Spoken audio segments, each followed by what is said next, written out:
Nous partons aujourd'hui à la découverte de Balzac et la petite tailleuse chinoise, un livre de Dai Sijie. L'intrigue se déroule dans la Chine des années communistes. Mao Tse-tung, président, a décidé d'instaurer un régime communiste extrême. Les universités sont fermées, les sciences deviennent interdites et tous les étudiants sont envoyés à la montagne où ils doivent apprendre à vivre auprès des paysans dans les conditions du peuple. Les intellectuels n'ont plus le droit d'exercer et tous les jeunes citadins se retrouvent donc à la montagne. L'histoire nous est racontée par un narrateur dont on ne connaît pas le nom. Il nous parlera de leur aventure, à lui et à son ami Luo, deux jeunes qui sont en rééducation communiste.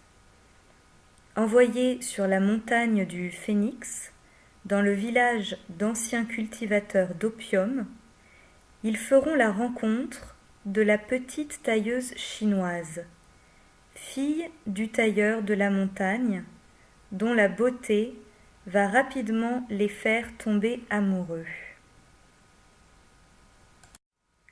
Le contour de son visage hâlé était net, presque noble.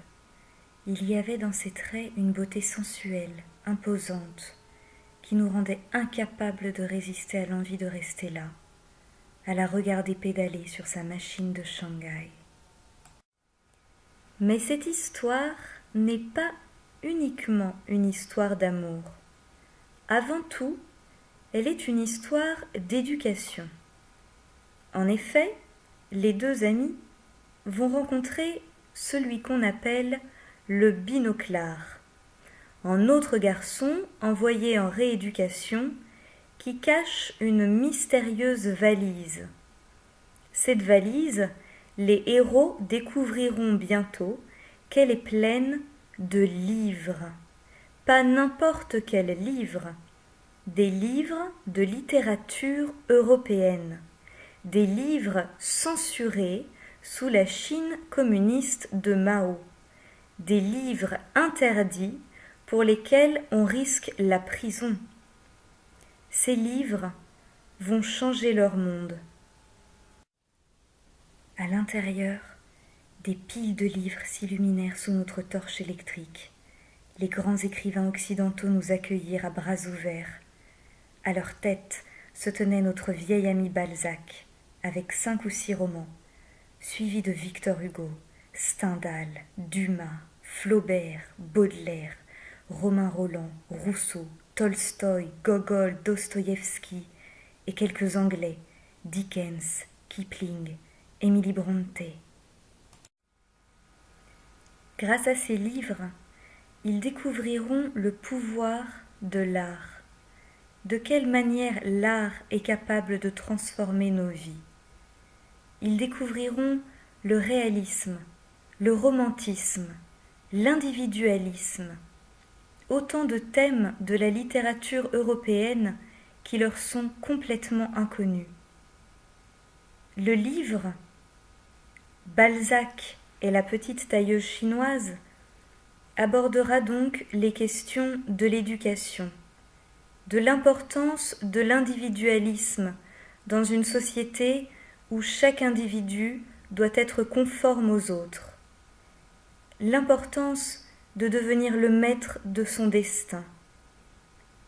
Ce livre nous parlera aussi du mystère des femmes, des superstitions, de la place des sciences.